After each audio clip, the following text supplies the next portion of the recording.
If you have ever felt weird about selling to your email list, or maybe you've just wondered how to even get started with it, this episode is for you. Copywriter and strategist Emily Baksa is back on the podcast, and she is sharing how she helped 4 food bloggers generate over $10,000 in digital product sales just through email.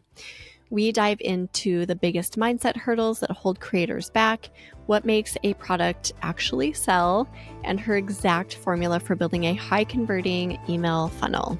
Let's talk about digital products, selling digital products to your email list. And I guess we can just kind of start with the kind of nuts and bolts of it. And then, like I said earlier, we can get into some of those mindset hurdles that I think, and I know you think too, are really important if you do want to actually be successful with this.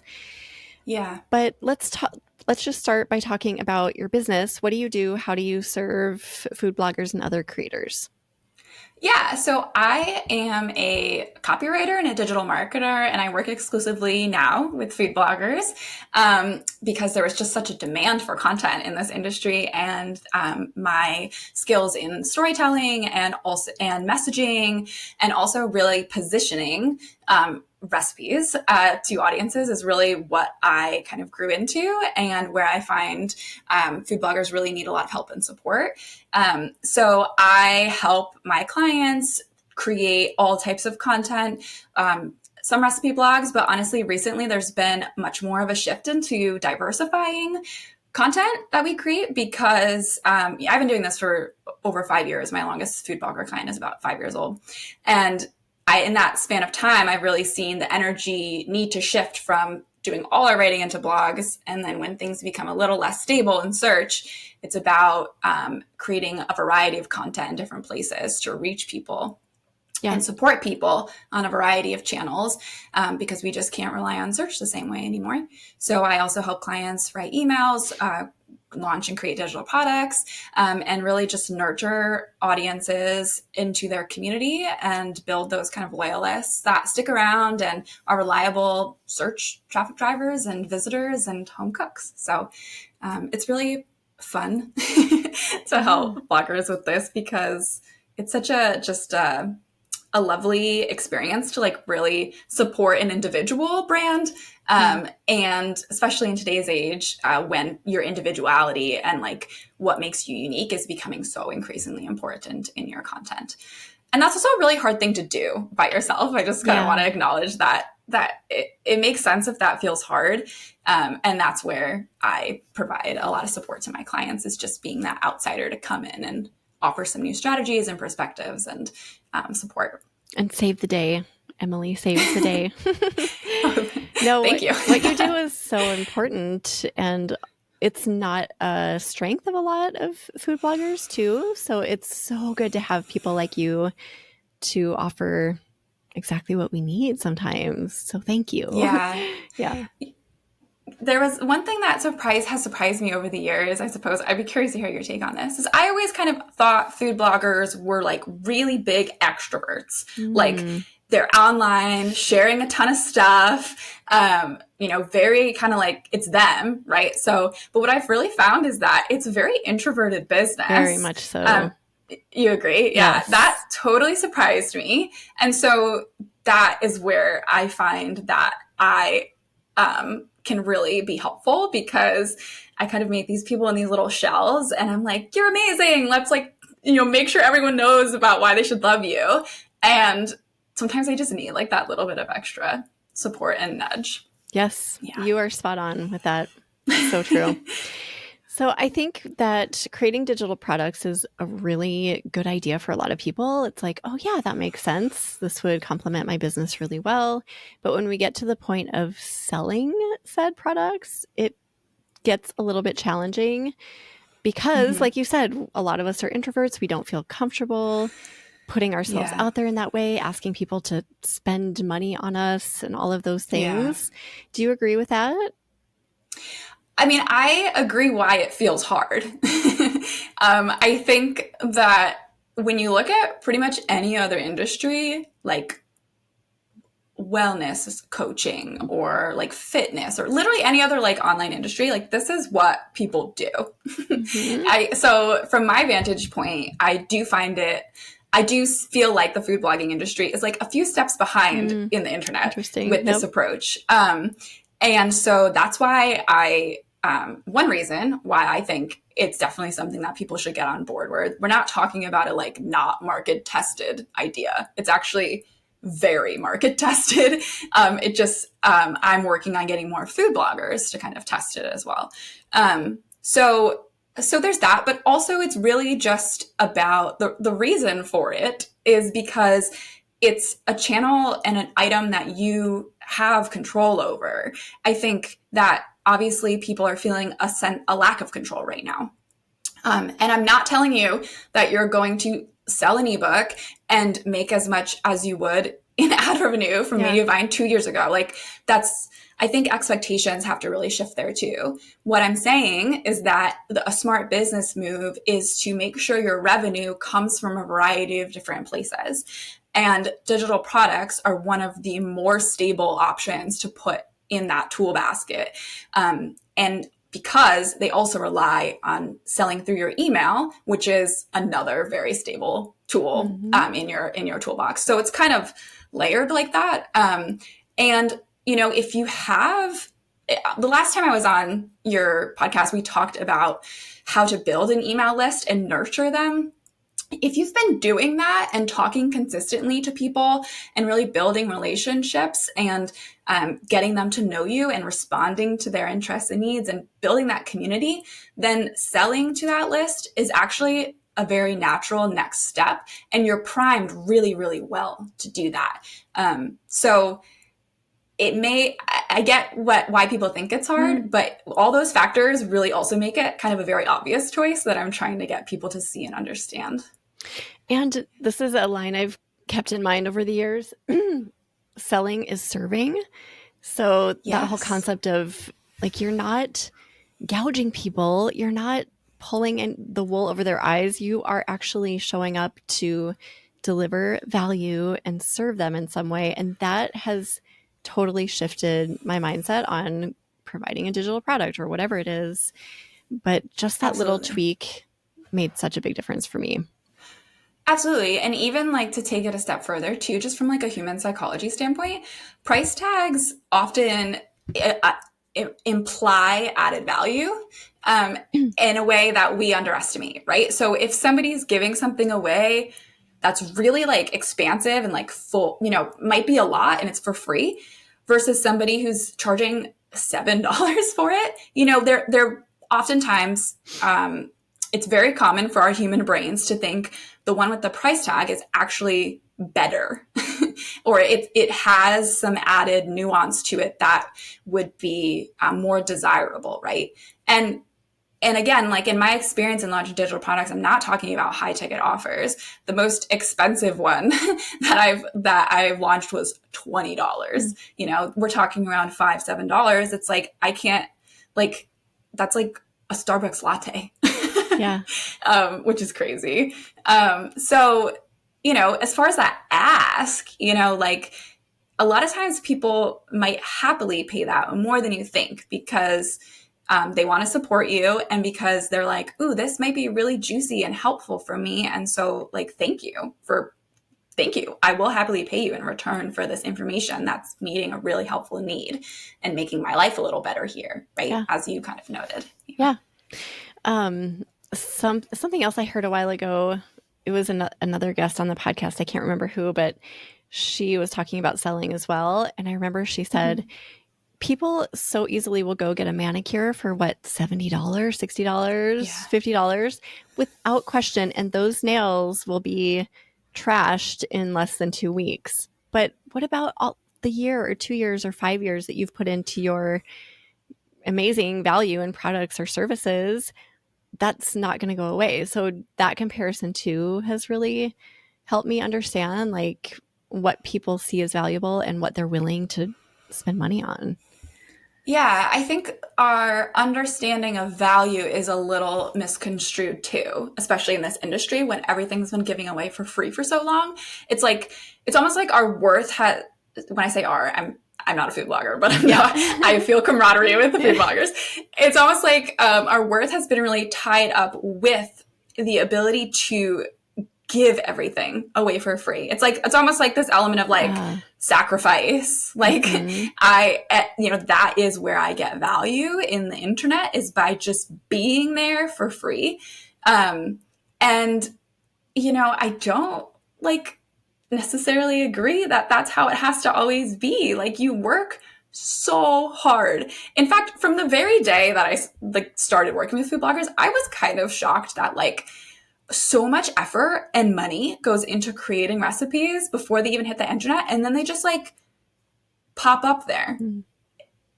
And then it's kind of just like, okay, like it's just kind of free for all. Yeah. And I always felt like there was a little bit of a like worth misalignment there, because you put a lot of effort into these things. And especially if you're a professional who's been online for a long time, by this point, you have a very valuable, expansive collection of recipes. And sometimes these digital products is just about making them more convenient to access for people. You've proven your worth and your expertise by having them out there. Now you bundle them into something that's easy to use, ad-free, intentionally curated in a helpful way.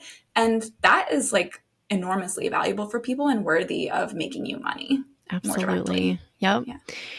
Yeah. I want to ask you about just kind of how these are tied to like how you can use your email list to better sell. Do you have any strategies for just converting sales through email funnels?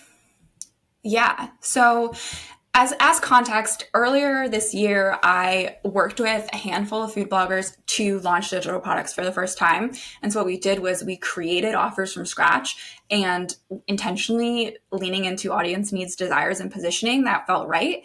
And then sold these items to their email list through a sequence of emails that spoke to these needs and desires. That's where my copywriting skill really came into play, is writing those things.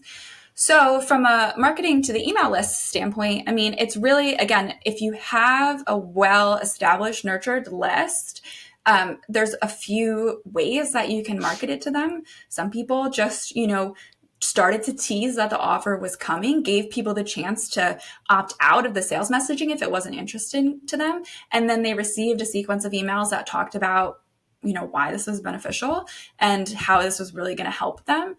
So we worked with a sequence of about 5 emails. I think in the future, I would consider elongating them, depending on the offer.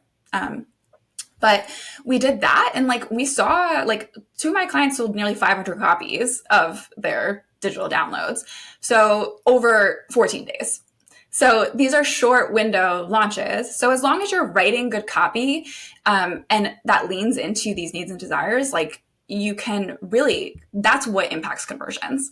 Another thing that can impact conversions is also who you're talking to. So in a few instances, we had our offer was created to certain topics that we knew we had people tagged as interests in. So people joined an opt-in that was similar to our digital product topic. So we marketed that product to that segmented portion of the list first, because we knew that they were qualified. They were clearly interested in what the topic was. So when we sold the in this case was a meal plan related to that topic to them, it went much smoother because we weren't talking to a mix of interests. We were kind of pretty confident that these people were interested.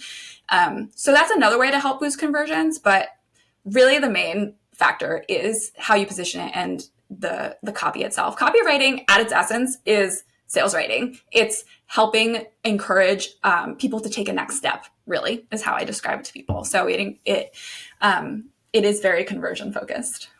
So obviously hiring you, Emily, would be ideal there because, like I said earlier, this is not a strength of everyone's. And I want to ask you about that in just a moment. But do you have tips for people who maybe want to DIY it and do it themselves and make their copywriting stand out?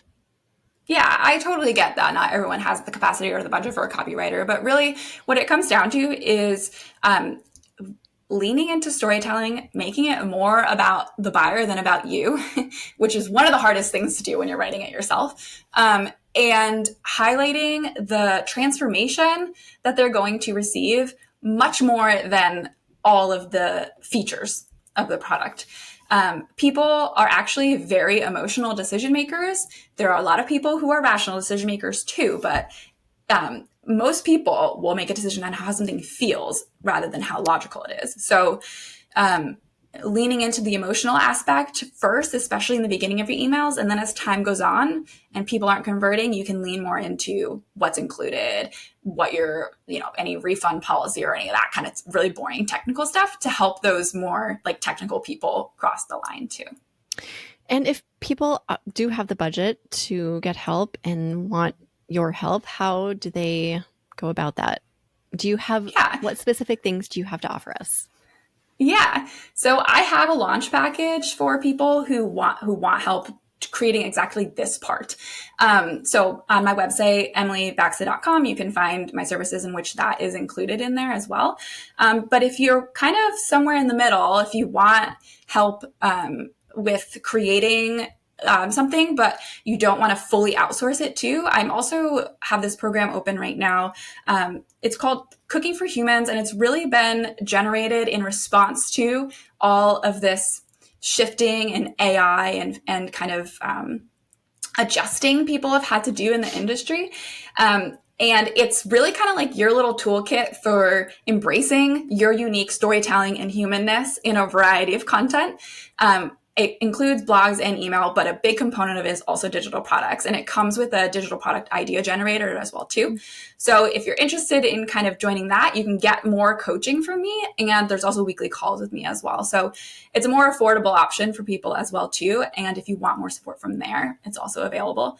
That's on my website at emilybaksa.com/cooking for humans. And you can get more info there. It's only open through August 15th. And it's a one-time fee, but I've also have a promo code for all the listeners here. If you use Eat Block Talk, you'll get access for $20. So you can jump right in and just kind of get started. But those are the two best ways to kind of like enter my universe and get support on digital product launch strategy and writing.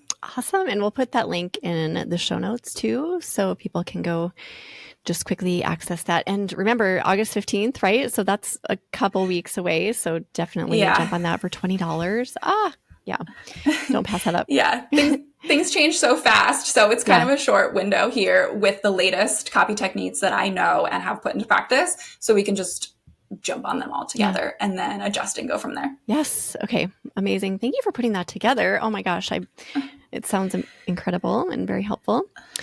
Of course. Can we talk more about some mindset hurdles? I know that you have kind of noticed that mindset is maybe what holds a lot of people back. What are some of the main mindset hurdles that you're seeing? Yeah. This stuff is so important. Just take a smidge step back. And I know you know this, Megan, because it's like no matter what I write for you or what you write for yourself, like if this stuff trips you up, it won't really matter. And in fact, in my experience with my launches with clients, this kind of happened. There were a few experiences where I literally delivered the copy to people on like silver platters and was like, all you have to do is schedule this. And there were a few instances where people changed, held back, were kind of hesitant.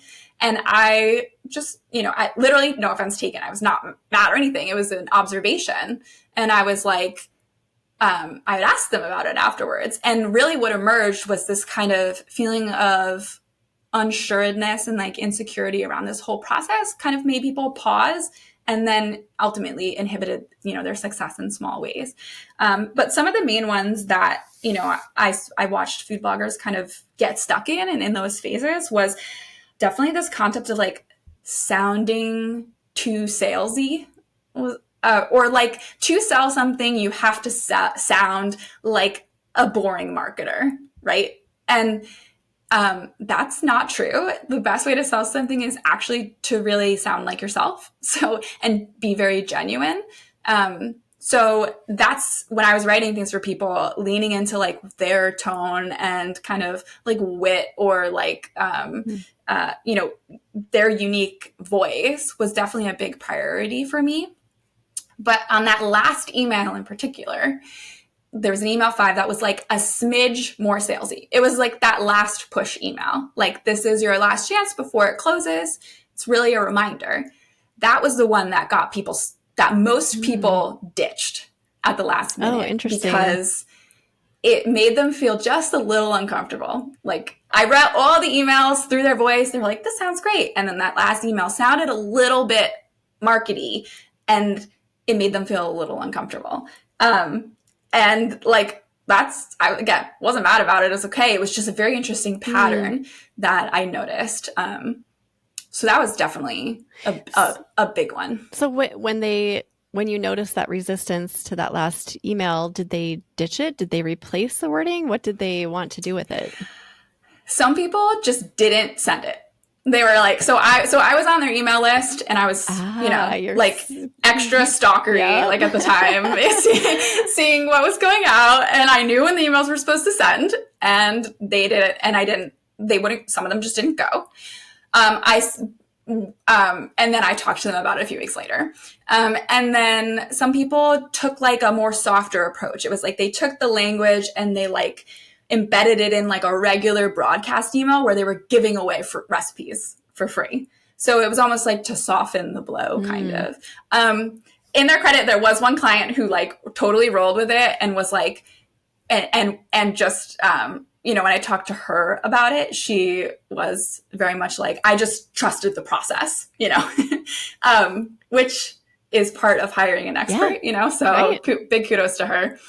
But also no shame to everyone else. Like I really do. It really was okay. It helped because when I reflected it back to them, they realized what had kind of happened. And then that was a learning point to them. They're like, oh, one of them was like, I probably should have sent it. Like, because it could have helped me cross my threshold goal. Yeah. I knew that last email there's a reason for it. It's not to be pushy.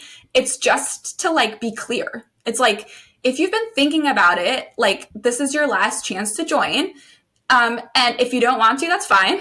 But like, some people are just like busy and they're like, forgot, and they're like, oh shoot, thanks for the reminder. Like I really wanted this.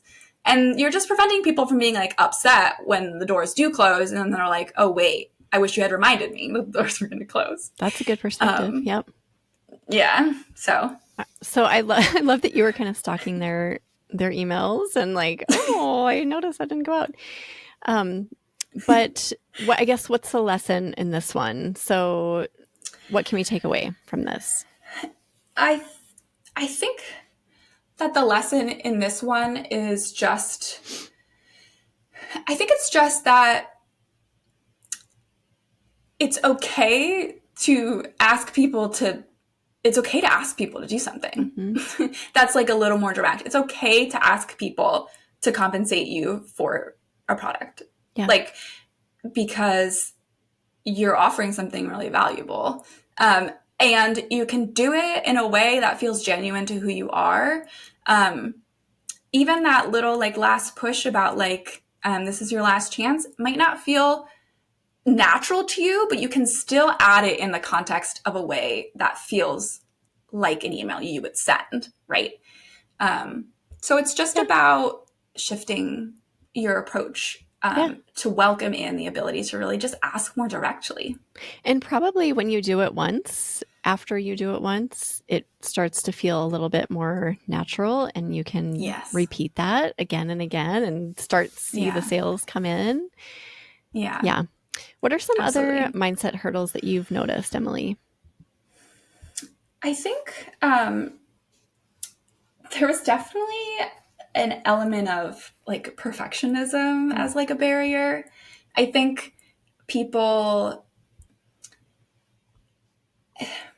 and I don't know, and I would love to hear your opinion on this too, because I don't know entirely necessarily where this one comes from. And this element of like, I have to get it right on the first try, and I have to like blow it out of the water. And I think maybe that comes from like, just like food blogging is such a numbers oriented industry. And when you work in ads and page views, those numbers are really, really big. And that's not the same number set that's going to translate to digital products. You're not going to sell 350,000 digital products. You're not. You're not going to make $350,000 on your first try, right? So I noticed in the end at this process, a lot of people were kind of like, did I do it right? And like, if I didn't like make millions, like it was was it a failure? Like they were really kind of looking for affirmation on like, was this good enough? And my answer to that is doing the thing is success, because there's a lot of people who aren't doing the thing. So regardless of your numerical outcomes, doing the thing is success. And the concept of these launches is to launch, learn and adjust, reintegrate, launch again, and do better with each iteration. So that was something that that kind of surprised me a little bit. Do you think some of my inferences there on the industry kind of make sense? Yes, totally. And I mean, as you know, talk to a lot of food bloggers over the course of a year, and I see a lot of perfectionism in our industry. Yeah. And I think the people who aren't necessarily like the control freaks, quote, and I don't mean that to sound negative at all, but just like the people who are like, I have to control every part of this. If it's not perfect, then it sucks. Those people hold themselves back a lot. And the people who are able to teach themselves to just let go of that perfectionism and just put things out into the world are the ones that are not only more successful, but happier. They find more joy in their businesses.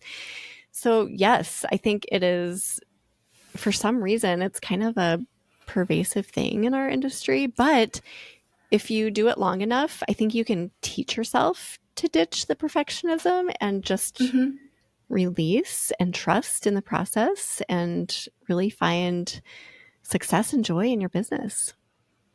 Yeah, I think it's this process in particular is really more about like learning than like succeeding every time. Like this is a new thing for a lot of people. So yes, I want you to get more money so you can have more stable revenue streams. That's the whole point. And that's what my clients were doing. But you're also learning a new skill. And that's never something that you get like that you nail on the first try, right? Right. Yeah. Yeah. And it's like when we talk to children, we don't emphasize that, right? We're not like, okay, you're going to ride your bike for the first time. Come on, you got to do this, right? It has to be perfect. That's not at all how life goes. We know this, yet we put those demands on ourselves. Yeah. And I'm wondering if there's like this overlap between these 2 points that we're talking about too, because there's this vulnerability that comes with asking your audience to pay for something for you the first time. And then when you assess whether they did that or not, it's like, there is an element of like, was this worth it? Like, I made this shift I made what feels like this big scary shift in how I talk to my audience. Like, did I do it right? Like, did they reward me for that? Did they give that back to me? If not, then like, oh no, I've ruined everything. I've ruined our entire relationship, like, cause I've asked for something and they didn't receive or give back. But that doesn't, again, all that is feedback. It's like, okay, well, maybe the offer wasn't right for them. Maybe the timing wasn't right for them. Maybe certain emails perform better than others. How can we change those for next time? Like, it's just about being a little bit, removing some of the kind of like, it feels really personal, and I get it, but trying to like not take it all so personally and instead just like receive it as like data in this new process. I think that can help release some of this perfectionism kind of expectations to like, you don't have to like be perfect at it. You just have to like try and then see what happens. You ever heard the whole concept of like, it might be Marie Forleo, but don't quote me on it. That like launch it ugly. You ever hear about that? Of course. It's like this concept of like, the only way you can learn is by taking action. So if you get stuck in like perfectionism, procrastination, you won't actually ever learn anything. You're just going to spin your wheels. So like it's better to launch something and have it not be entirely perfect because you'll learn than it is to like sabotage yourself and not do anything because you want it to be 1,000% right. Because Yeah. then you don't get anything out of the experience at all. I think the tendency is to see a quote fail or something that didn't work the way Yeah. you wanted it to, and to abandon and like, oh, that was too scary. That didn't work. That was a huge failure.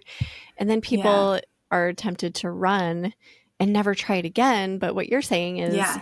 okay, learn from it, adapt, tweak as needed, and get back in there and do it, try it again, and just Yeah. repeat that process over and over. Exactly. In fact, I feel like this pattern happened. Again, I'd love to hear your perspective on this, but I feel like a few years ago, people did this. They made an ebook and they made it, and like they didn't really launch it. They kind of just like put it on their site. A Yeah. lot of food bloggers I know have I this did like that. ebook sitting in a weird ghost page of their site. And and then they're like, well, that didn't sell itself, so I'm never trying that again. And I'm like, well, you didn't actually sell it. That was 2 years ago, and the systems are way easier now. You know, like the environment is more primed for this now. But yeah, it's not a like you do it once and then it doesn't work, and then you're like, I'm writing that off and never trying it again. Like that only harms your potential, right? Like, go for it. Like get back on the horse. And I feel like that when that happens, our confidence takes a hit too. Yeah. And that just affects everything in our business. Like that ebook didn't sell. Well, did you actually try? No. And then we think we suck. And then we think that everything else sucks. Do you see that too, where confidence can really affect all of this? Yeah. I mean, again, the people that I was working with here, they opted in. Like they were like, I want to try this. So I wasn't convincing. I wasn't trying to convince someone who was unsure. But I did pitch a lot of people, like hundreds. I was just like reaching out and being like, I have this offer. I just want to help people try this concept. And 4 said yes.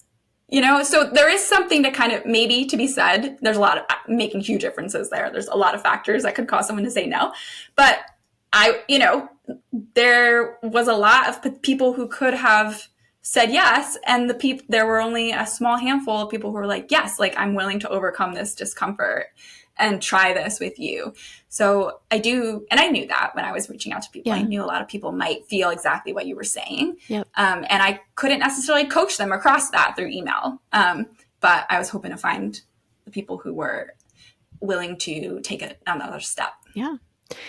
What other main mindset hurdles are you seeing, Emily? I think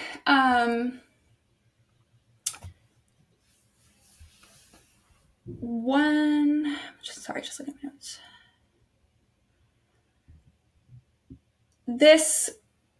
These, I suppose, in some way relate a little bit to the first one, but this concept of like being too much in people's inboxes, particularly,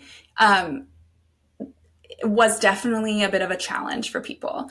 I think I see a lot of food bloggers hold themselves back from emailing people a lot, or like just more than once a week, because they don't want to bug people, when the reality is like, I certainly don't read every email that comes in my inbox, or get mad at anyone for that. And if I do get mad at them, I just unsubscribe, and it's not a big deal because I don't belong on their list anyways, and they're probably better off without me there. So when it comes to selling through your email list, which is the best method to sell through, in my opinion, because you get more metrics and data to help with the last point that we were talking about. And you can be a little bit more personalized and custom to people. But if you're selling through your email list and you're already emailing,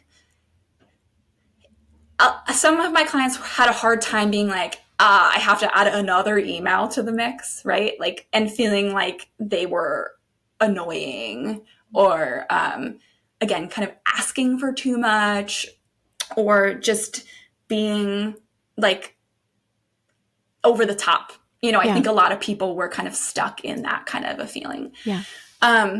There's a few ways to get around that. You can just substitute out an email that you would normally send in a week with a sales email if you're launching something. You can, when you have a product, you can just put it in, you should, very much should, just put it in the emails you're already sending as like a footer so people can always see it. You need visibility really high on these things. But in that active launching campaign where you're really talking very loudly about it, it's okay to talk loud about it. And if you add another email to your sequence, or to your weekly routine, odds are you're really not bugging people as much as you think. But like I said, you can get around it by replacing another email, or like my favorite tactic that we used was giving people the chance to opt out.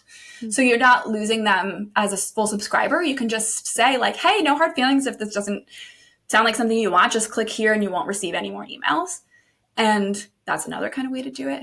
But yeah, I think it really ties back to that concept of like asking, in a way, asking for things very directly doesn't entirely feel comfortable. Do you agree with kind of that? I do. I think the way around it for me mentally is what you said earlier, and that is if they're not your people, then they shouldn't be on your list anyway. And if they are your people, they want to be on your list getting those emails. And that for me is like, oh, well, then of course I would send it. If I feel like it is an aligned email or an aligned offer with my business and with me, then absolutely it should be sent. And the people who don't want to be on your list can opt out. And that's great. You don't want them there anyway. Yeah. So I think that, that's like all I have to think about to kind of get over that. But it is initially hard, I think, to get to that place because you want all the subscribers, you want all the people. The idea of people leaving your list feels like you're offended almost. But yeah, I think it's part of it is maturing as an entrepreneur too, and just not really caring as much. Not taking it so personally. It's not as personal as it feels. Yeah. Like, if you track unsubscribers, like, you will be miserable. Like, people are going to unsubscribe. Absolutely. Like, it's just a part of email. So a lot of people are really scared to say too much and drive people away. Like, I don't want to lose people. But the reality is it's better to have like a smaller list of people who really want to be there than to have like a giant list of like mixed bag, especially because you pay per subscriber, right? So like, honestly, like from like a budgeting business perspective, like you don't want to create a giant list of like mixed people because half of them aren't really like for you and it's costing you.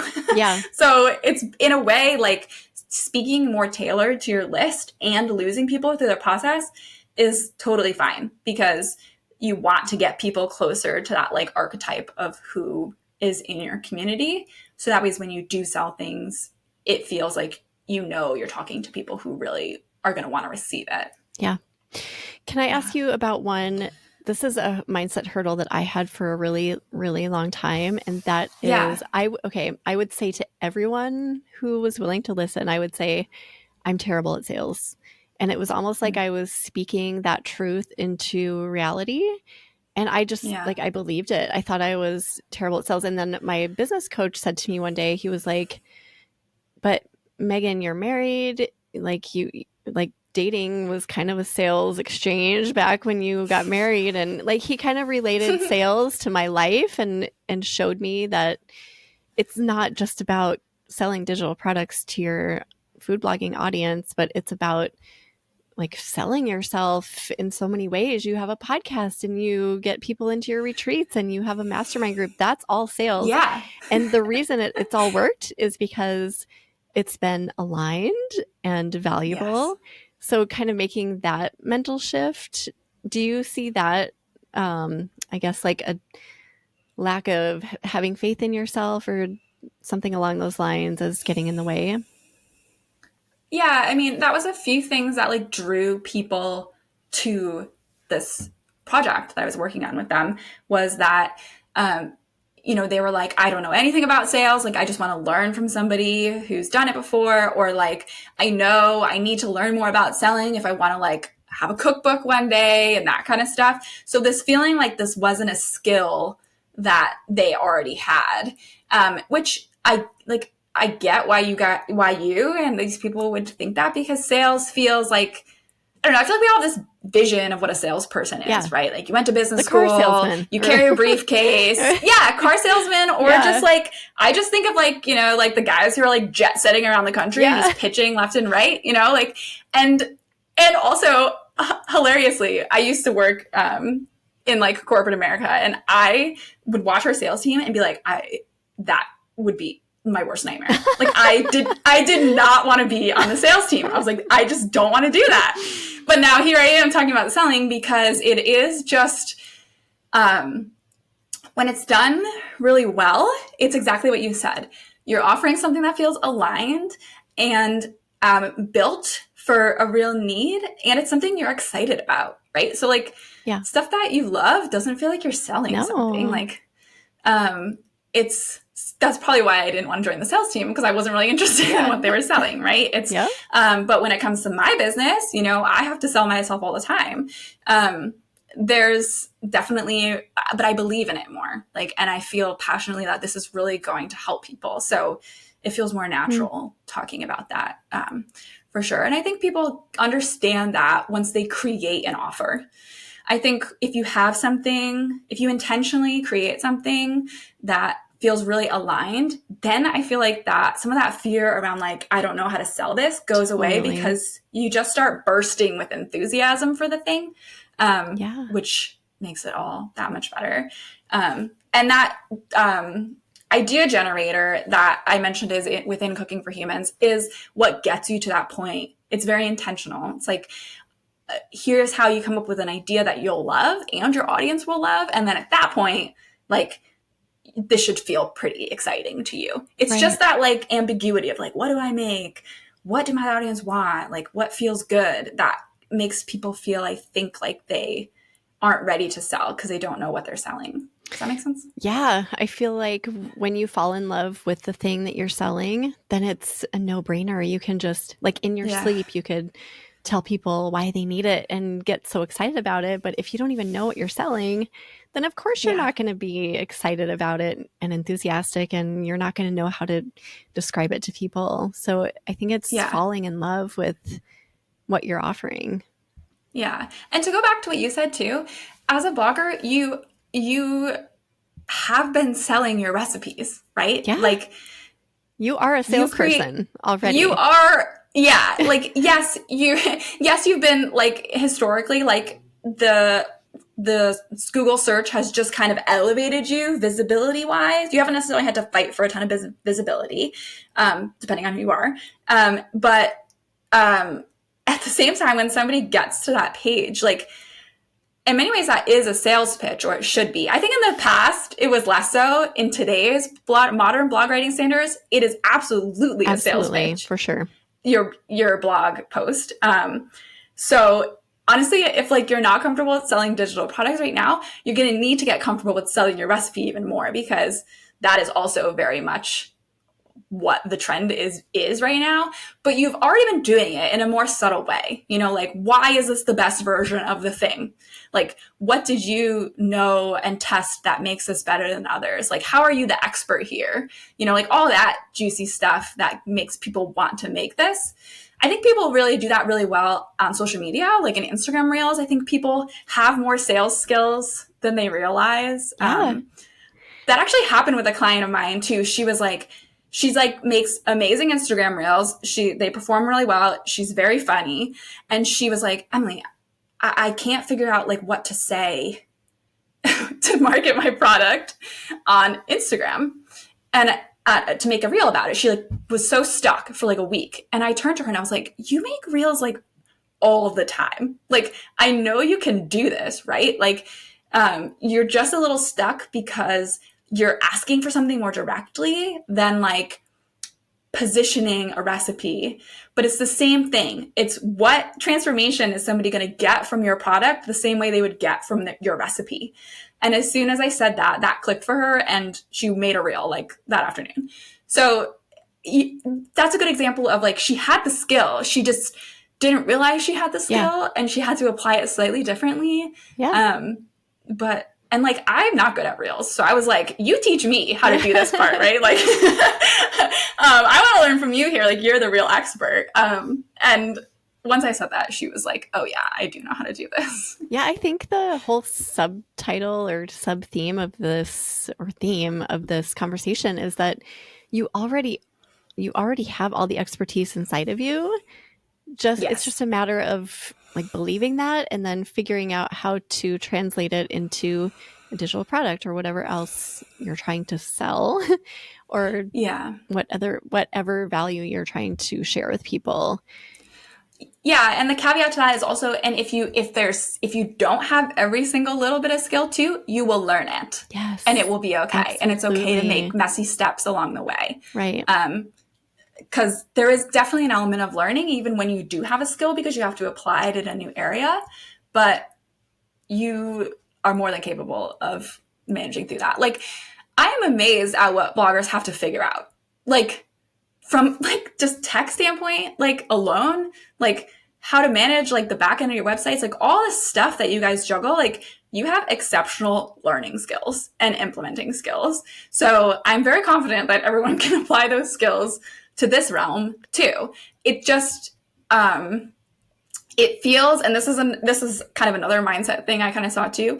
It feels like like kind of a burden, you know, like another thing to add to your plate. Yeah. I think people definitely got a little stuck on that because when I was asking people, like, would you continue this? You know, there was some hesitancy because they were just like, it was a lot to manage. Mm. Like, you know, I don't know if it was worth it compared to how I spent some of my other time.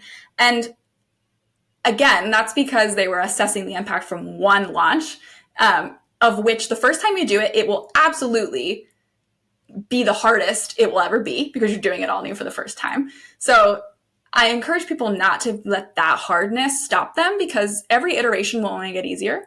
You've already done 85% of the work, like setting up systems and creating something. But even so, I think that like people, bloggers are just really protective of their time. Yeah. I get it because like there's so much to do all the time. Yep. But I do really believe that the future requires de-emphasizing the amount of new recipes you create and share on your website and fight SEO battles on.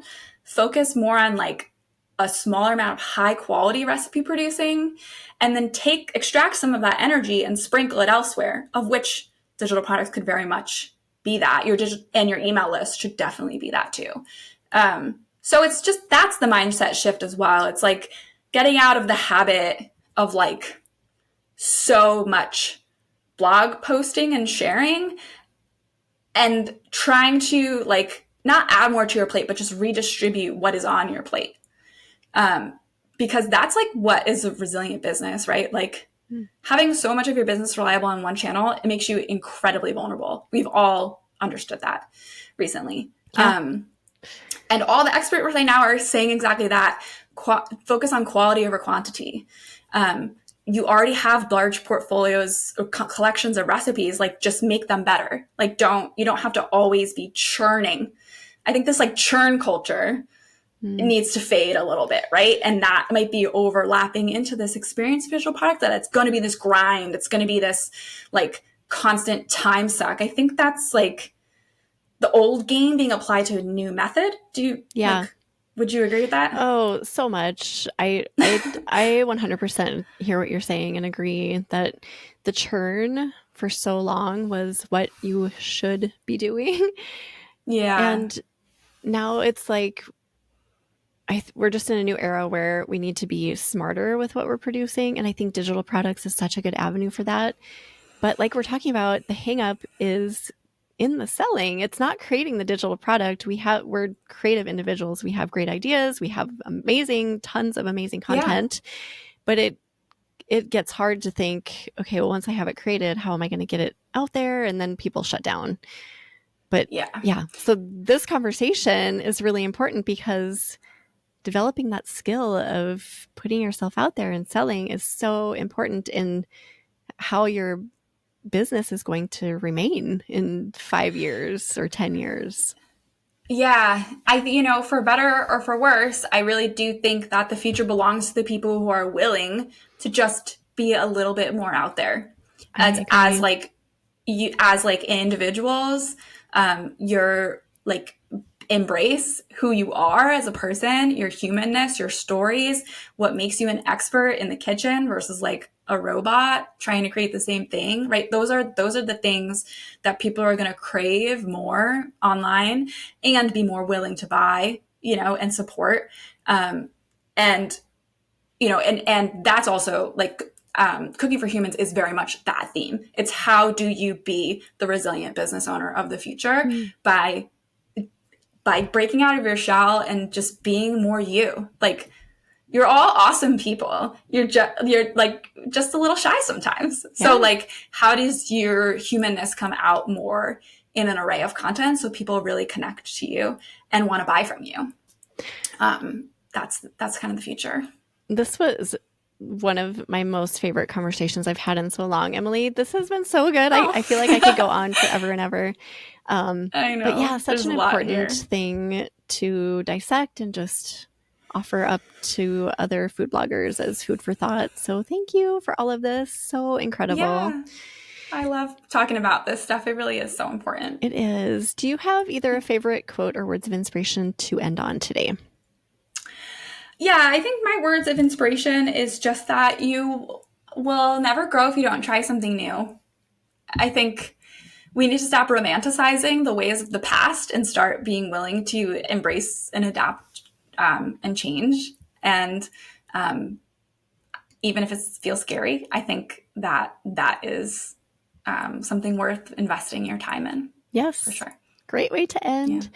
We will put together a show notes page for you, Emily, and we'll put all the resources and things we talked about within the episode inside of that show notes. You can find those at eatblogtalk.com/Emily Baksa 2, and you spell Baksa Baksa, just in case you're wondering. Yes. So yes. Reiterate where people can find you and also Cooking for Humans. Yeah, so you can find me on my website, emilybaksa.com. I'm also on Instagram at craveworthycopy, and I like to chat with people there. Sometimes a much more fun, casual way to kind of connect. So again, that was craveworthycopy, my Instagram handle. And Cooking for Humans is open through August 15th. You can learn more at emilybaksa.com/cookingforhumans. And if you use the code EatBlogTalk at checkout, you'll get a discount. Awesome. For a total of $20. Thank you for offering that generous discount. We so appreciate it. And you're welcome. So great to talk to you again, Emily. I hope we do it again next year, next summer. Yes, next summer. I'll see you again next summer. Well, thank you. And thanks, Megan. For listening, food bloggers. I'll see you next time. Thank you so much for watching. If you enjoyed this topic, be sure to watch the video shown on the screen. See you next time.